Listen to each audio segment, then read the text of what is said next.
और विवादित बयानों को लेकर सुर्खियों में रहने वाले तौकीर रजा ने एक बार फिर भड़काऊ भाषण दिया है। तौकीर रजा ने धमकी भरे अंदाज में कहा कि जिस दिन मुस्लिम नौजवान सड़कों पर उतर जाएंगे उन्हें कंट्रोल करना मुश्किल हो जाएगा। कांग्रेस सांसद इमरान मसूद ने भी वक्फ संशोधन एक्ट को मुसलमानों के खिलाफ सरकार की साजिश बताकर हमला किया। बड़ा सवाल है कि इस बयानबाजी का मकसद क्या है।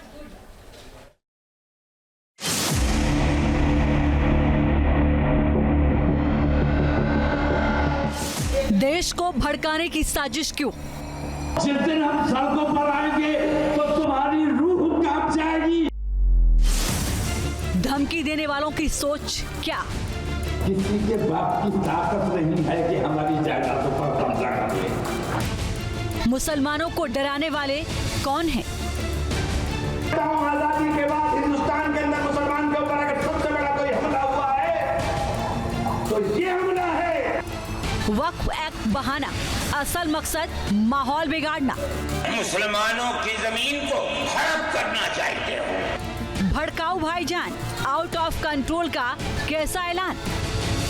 जिस दिन ये नौजवान हमारे कंट्रोल से बाहर हो गए तो तुम्हारे बस की बात नहीं है कि इनको कब्जे में कर सको।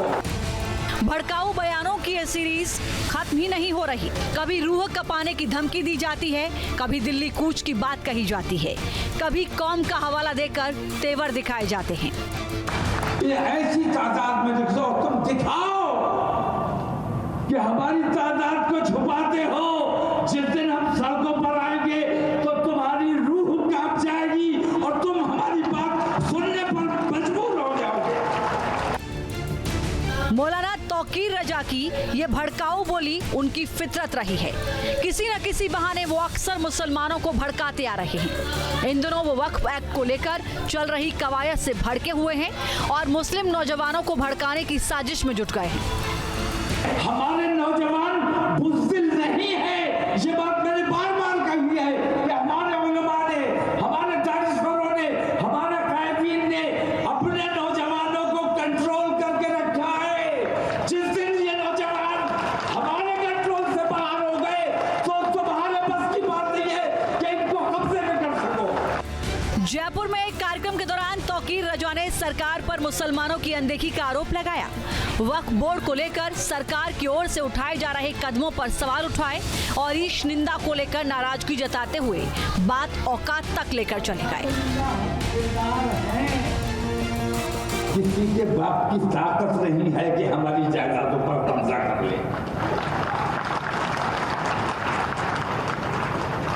और मैं कहता हूं तुम आओ, 24 तारीख को ये बात होगी, ये दिखाया जाएगा कि आज हम पूरे अमन के साथ आए हैं, हाथ में तिरंगा लेकर आए हैं, कानून अपने हाथ में नहीं लिया है, कानून के दायरे में आए हैं। लेकिन अगर हमारी बातें नहीं मानी गई तो 15 दिन के बाद फिर आएंगे और उस दिन तुम्हारी जिम्मेदारी होगी, उस दिन हम अपने तरीके से आएंगे।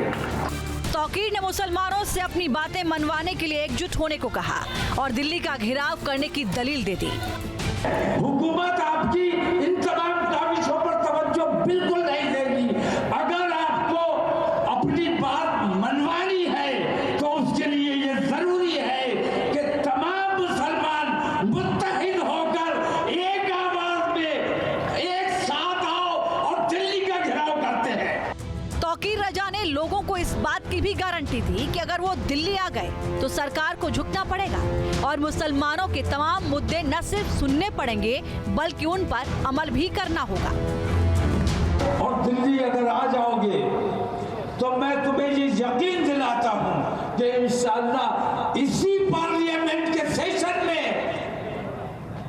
इन दोनों बेईमानों की, बदमाशों की, जिन्होंने गुस्ताखी की है, इनकी गिरफ्तारी भी होगी और इसी पार्लियामेंट के सेशन में ईश निंदा के खिलाफ बिल भी पास कराया जाएगा, कानून बनाया जाएगा कि किसी मजहबी रहनुमा के खिलाफ कोई आवाज नहीं उठाई जा सकती। दिल्ली में 16 तारीख को धर्म संसद करेंगे, सनातन धर्म संसद होगी और उसमें हम लोग एक आशा करते हैं और एक मांग करते हैं सरकार से जिसका ड्राफ्ट भी हम तैयार करवा रहे हैं। ऑलमोस्ट वो ड्राफ्ट तैयार हो चुका है और सनातन धर्म संसद में ही उस ड्राफ्ट को बताया जाएगा कि हमें भी सनातन बोर्ड का निर्माण चाहिए।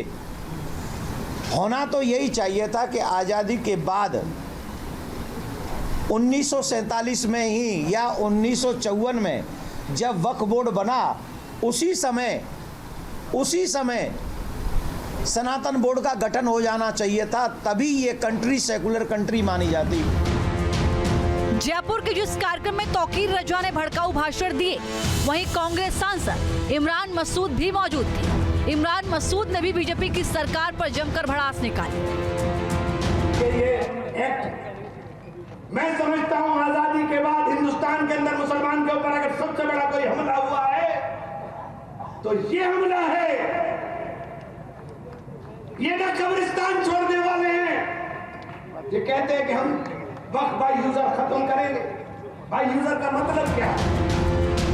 वक्फ संशोधन बिल 2024 के विरोध में जयपुर में मुस्लिम समाज के नेता एकजुट हुए थे।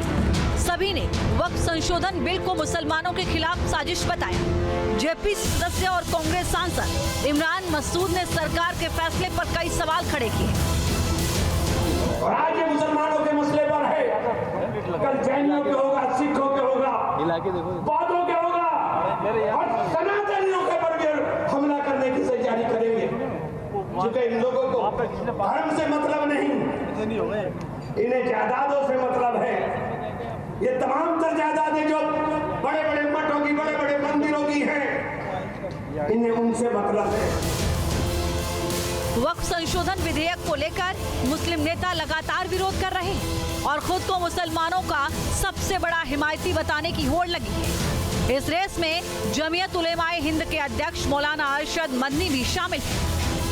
हिंदुस्तान का वो तबका जो इन मसाजिद के औकाफ को हड़प करना चाहता है, कहता है अगर किसी वक्फ जमीन या मस्जिद या किसी भी चीज के कागजात वक्फ के नहीं आए, उसको वक्फ नहीं माना जाएगा। कौन 500 साल पुराने कागजात ला करके पेश कर देगा? कानून ये था कि जो मस्जिद बनी है, जो वक्फ पर बनती है, वो वक्फ है। आपको क्या दर्द है कि आप उस औकाफ को वक्फ को खत्म करते हैं? इसका मतलब है मुसलमानों की जमीन को हड़प करना चाहते हो। वक्फ संशोधन विधेयक का विरोध करने की दौड़ में ओवैसी भी पीछे नहीं रहना चाहते और इसीलिए वो भी लगातार सरकार को टारगेट कर रहे हैं। ओवैसी इस बिल को सरकार का मुस्लिम विरोधी नजरिया बताकर अपनी सियासी रोटियां सेकने की बिसात बिछाने में जुटे। हमको इस मुल्क की शरीयत खत्म करने का कानून बनाया, अब तुम हमको हमारे वजूद को मिटाना चाहते हो। खुदा की कसम अपने वजूद को मिटने नहीं देंगे इंशाअल्लाह। तुम हमसे छीनना चाह रहे हो। तुम्हारा दिल नहीं भरा 6 दिसंबर से, तुम्हारा दिल नहीं भरा दिल्ली की सड़कों पर हमारे खून की होली खेलने से, तुम्हारा दिल नहीं भरा हमारे बच्चों का इनकाउंटर करने से, तुम्हारा दिल नहीं भरा बुलडोजरों से हमारे घरों को तोड़ने से, तुम्हारा दिल नहीं भरा हमारे बच्चों के सरों से हिजाब खींचने से।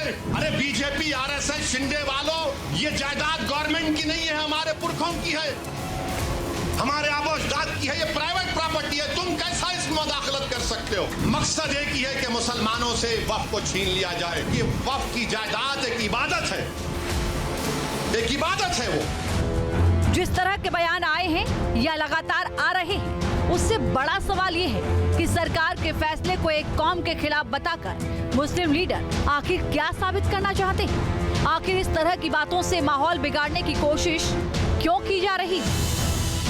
Team news nation. News nation अब व्हाट्सएप पर खबरों की ताजा अपडेट के लिए न्यूज नेशन के इस QR कोड को स्कैन करें